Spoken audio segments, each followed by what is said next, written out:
Hi there, welcome to another edition of the Torino Diaries. It's episode 6, and well, Torino, we've been letting goals in, and we are still.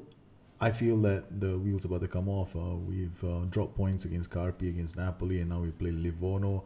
And as you just saw in the news earlier, Juventus have just set a league record for going 9 games without conceding a goal. Now, and if we don't start improving our little performance at the back, we may have issues as well. This unbeaten run could end. So I'm going to try and bring on Federico Girardo as a left back because Silva has been playing badly. I'll just put an Ivela first because Girardo is actually going to be like the third choice, so I'll have to try and go to the second choice first before I make such a drastic change. Yes, it's a knee-jerk reaction. I'm not very happy with the fact that we are not playing very well at the moment, but we have to do something about it. And this setup that I have, this 4-3-3, it's gonna put a lot of pressure on my back line because I'm not playing with a DM. I'm not playing with a static defense, so I should be expecting pressure to fall on these guys as well. So I might have to start changing my mentality in a match because probably I'm playing way too deep and it takes too long. But conversely, all these things, they're judgment calls I make in a game. I will always start off defensive structured and then match change accordingly. And here we go again, another 4-2-3-1. This has proven to be one of the systems that, and I noticed this as well, the AI is now starting to use a lot of 4-2-3-1s against me because it's the tactic that can score against me. Okay, here we go. Torino. Livorno are playing a 4-2-3-1. And once again, I'm going to check. Thank goodness this time the striker isn't a speed demon. So here we go. Team talks done. I'm going to start defensive structure, but I'm going to switch to another mentality in case I'm too deep. So the match is off, and I can see that they are playing a control or a standard system. So we're going to go control straight away. And I'm going to work ball into box and stay on feet. Baselli with the ball. Once again, all these highlights, I'm trying to discover the story between each highlight that's being shown. And if you missed my previous show, every single highlight is supposed to tell you a story. So you're going to try to figure these stories out very quickly in a game if you want to try and win as many as you can. So the first 15 to 20 minutes, we've had most of the shots on goal. And, beautiful defensive header from Daniel Avila. Okay, Marlon now. Zamarini. Gagliardini. That's Dragovic reading that really well. Defensively, we're looking okay. But still, I'm a bit concerned. Our transition is now what I'm looking at. It's very hard when you got white and on white. So Paragini to Baselli to Belotti. Belotti's in the box. We almost get the goal. Very nice. So it looks pretty good. It looks stable. Defensively, they're stepping up and mopping up. Colombia again. Balls in the air. Baselli reads that really well. Again, Baselli to Belotti. Belotti's out on the flanks. Plays it back to Benazzi. Benazzi down to Marlon. And you can see Avila is already bolted out wide. Baselli to Belotti. Belotti's inside the box. The transitions are lightning fast. And I'm looking at how we come back to defend. Avila was out of position because he was attacking. And they've conceded a goal. Done. Damn it. They've conceded a goal. Avala's surging run-ups up the pitch, left that side of the flank exposed, and they took advantage of it. Avila tried to make amends, but that was not enough as he actually passed the ball to Gagliardini. And we're down a goal again. This continues. Alright, boys, we have only one thing left to do. When we are not playing so well, we have to throw the dice and see how they fall. I'm throwing all my dice now, and I'm gonna play wider as well. Almost towards the end of the first half, and we have a corner. Paragini with the corner. It goes in the air. Its danger is cleared again. Now we have to defend. Maicon with the ball. Ambrosio's clear ball. Oh, it finds Leone. We are being ripped. They're playing early crosses into the box. You can see that right there. Over there, it's so clear. Bruno Perez to Paragini. Paragini to Z Gomez. Z Gomez, don't do everything on your own, mate. Alan inside the box. And Belotti gets the equalizer. Yes, the boys are back. Oh, yes. That was a beauty. Z Gomez played really well. This time I was hoping Z Gomez wouldn't run at the whole defense and play others in. He did. Alan making a surging run as a support player and Belotti on hand to finish that off.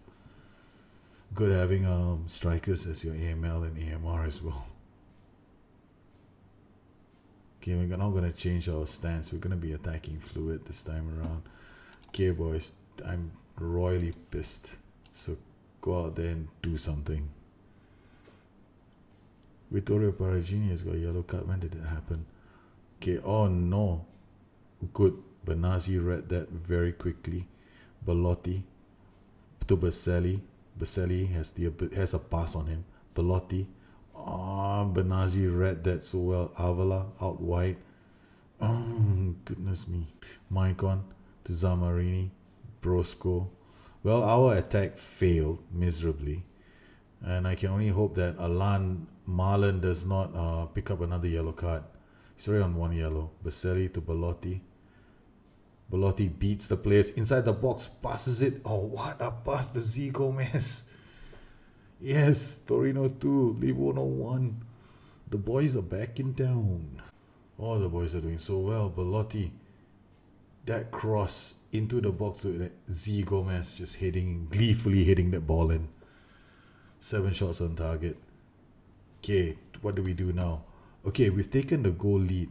And I'm not going to stay on this. I'm going to go back to control and play fluid and drop this, take this off. Yes. Okay. Why have I taken off work ball into box? Because now I'm expecting them to try and come back, right? And now I'm going to start thinking of drilling early crosses into the box. I might have to take Marlon off as well. I don't want to run the risk of Marlon picking up another card, but he is my best defender. So instead of that, Boban Dragovic is now injured. Okay, that's kind of... we'll have to bring on Zoran Popa. Bad news for us. One of our best defenders is injured. Barili, Torino have to take Dragovic off. That's terrible news. So we'll bring on... Matthias Pereira for the injured Paragini. This highlight now showing, once again, if I see a highlight from another team, I'm looking out. Okay, very good. Danilo Avila showing me that perhaps he should be playing instead of Gaston Silva. You probably can hear my cat in the background. Z Gomez meowing away, excited at this result. Belotti inside the box. Can he find Z Gomez? Yes, my cat's meowing away. Benazzi. He wants them to score a goal. Alan to Paragini. Paragini, come on, Paragini, do something. Oh, why did he not choose to pass the ball? Paragini still hasn't come off yet. That was a beautiful move from Torino. We could have ended the match there and then. Baselli with the corner. Goes up. Matthias Pereira will come up and clean up that. Danilo Avila to Belotti. Popa, he's trying his very best to play in this match. Okay, 72 minutes. Clock's winding down. Okay, Bruno Perez with the throw inside our own half. Matthias Pereira to Alan. Alan back to Bruno Perez, who's had a very quiet game the last few matches. Matthias Pereira gets past one, tries to get past a few. He brings the ball inside, finds Z Gomez, but maybe yes, this is work ball into box territory time. Another sign that I should. Okay, good defending from the boys. Bruno Perez, the transition was good. They held their shape very quickly. Matthias Pereira trying to find support. Bruno Perez working it back to Popa. Popa and Marlon both have cards now. Z Gomez, Matthias Pereira, and we're not even playing work ball into box. And look what they're doing. Oh, Baselli shoots. It hits the cross. Oh my goodness. We could have put this match beyond doubt. Popa, great challenge. Baselli, again, and Marlon reads that. Belotti out to Z Gomez. Z Gomez, what can he do with this? He plays Danilo Avila. Z Gomez with the ball, finds Belotti. Belotti shoots, scores 3-1. Yes, this tension in the air. Once again, I fell a goal behind, and I was thinking we might be going to lose this match because lately we haven't been playing well. But Danilo Avila has come in and put some security back in the fullback's position. Belotti has scored another 3-1, and the strike force is back in business. The Belotti, Paragini, and Z Gomez strike force. With 10 minutes left on the clock. And another well-read challenge from Bruno Perez. The boys have the perfect line right now. You can see that in the transition. You could see how high the player came up, even though his aggression settings aren't very high. That was down to the defensive line. We just hit what I would call the golden mean. Padelli, Popa, back to Benazzi, to Padelli. They're stroking the ball right now. This is only key highlights. Marlon, Padelli, to Belotti. What a pass. To Alan now. Alan darts into the box, takes a shot, sends it over. That would have been some goal, that's true. Again, we have failed to keep a clean sheet, but this time around it's been a fantastic performance after going a goal down. The team has done really well. Rodrigo with the corner, cleared again. Matthias Pereira will have a chance to send Z Gomez off. Z Gomez could not control the ball. But Benazzi, the ever reliable Benazzi, Belotti, to Baselli to Alan. The support players are working well during the transition phase. That's something that I was going to look out for. When you play players on support, that's what you're looking out for. That they should be around, making themselves available for the pass. Marlon reading that really well. Alan is playing as a supporting duty. And they've managed to get one goal because we decided to play too exquisitely at the back. But it's okay. It's 3-2. Well, we tried too many tricks at the back. And we gave a goal away. That's too bad. But hopefully we don't give another one. There's still some time left on the clock. And chances are, yes, Livorno have switched into an attacking system. There's no time for me to change mine. I would definitely change it, but I might do it now. Defensive, structured, stay on feet, work ball into box. Okay, boys. There's not much time left on the clock. Yes, there isn't. What a game. 3-2. Torino survive. Keep that unbeaten run going. But we're not playing well lately. We've been playing quite poorly. Last couple of games, I have been nicking it, We haven't been playing very well. And somehow or another, we've still managed to walk away with sometimes a point, sometimes 3. And now Manchester, forget it. The offer is not good enough.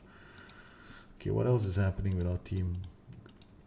Bob out for 5 weeks. Oh no. Vittorio Paragini, leave it to the physio. He's out for a few days. Well, I don't get it. Everybody is coming in for ridiculous offers of Paragini, who's valued at 23 million, but they want to only pay him 8. They only want to pay us 8 million for the player, so I'm not going to bother, and I'm rejecting all these transfers. So not bad. We could have stumbled once again, and you can see how our form has been going. That left back position, I don't know whether that's the reason why, but we've conceded now 7 goals in the last 3 games. Thank goodness we've also scored goals, but we're not playing very well at the moment, and we're just managing to escape act professionals. That's what Torino are turning into. Well, I hope that we continue, and we've got a big match against Genoa, Fiorentina, and Juventus coming up pretty soon. Well, I hope you enjoyed this edition of the Torino Diaries. I'm trying to do something different by showing you what I do sometimes in matches when they don't turn around, and I'm lucky. Last couple of games have been pretty interesting, and I've had to make a lot of changes in the game in order for me to turn around a result. And I hope that you you can take away something from that. Once again, I can only do that if my tactic is balanced. If it's got the right support roles in places, I can definitely go defensive, attacking, control, structure. I don't need to change anything very much. I just need to change my mentality and then use some of the shouts to go for the game. And that's something that I advocate people do because it simplifies the game. If you change tactics, then sometimes that is a problem, because if you were to go like, okay, I have this 4-3-3, now I want to change it to a 4-4-2, then you run the risk of, what are you going to do? Do you have a second striker? Do you have three strikers? Do you have four strikers in your bench? Okay, what if you are playing a 3-5-2 and you're back in and you have another 4-1-3-2 tactic? Then what are you going to do? You're going to have three central defenders with you're going to have players. So having multiple tactics isn't something I like to do. I don't think there's a need to. In fact, it's oversold. People are talking about home and away tactic. That's nonsense. Okay, all you need to do is just change your disposition in a game, and do that in every game that you want to play, so that you can approach a game and then tweak it when you need to. You can turn up the pressure when you need to. You can throttle back and relax when you don't want to put on the pressure. So far, we start our matches defensive structured, and then when I find it, if we go down a goal or we go attacking. So it's pretty simple. The philosophy is very easy, and it's the way I've been playing. And if it works for me. It's been working for me for the last 10 years, and it'll continue to work for me for the next 10. So long as we play it the same way, I'm happy. So I hope that you can pick things up from there. If you have any questions, you can always drop me a note at addictedtofm.com or find me on Twitter at busternet. Until we meet again, you have a good time playing FM16. Bye-bye.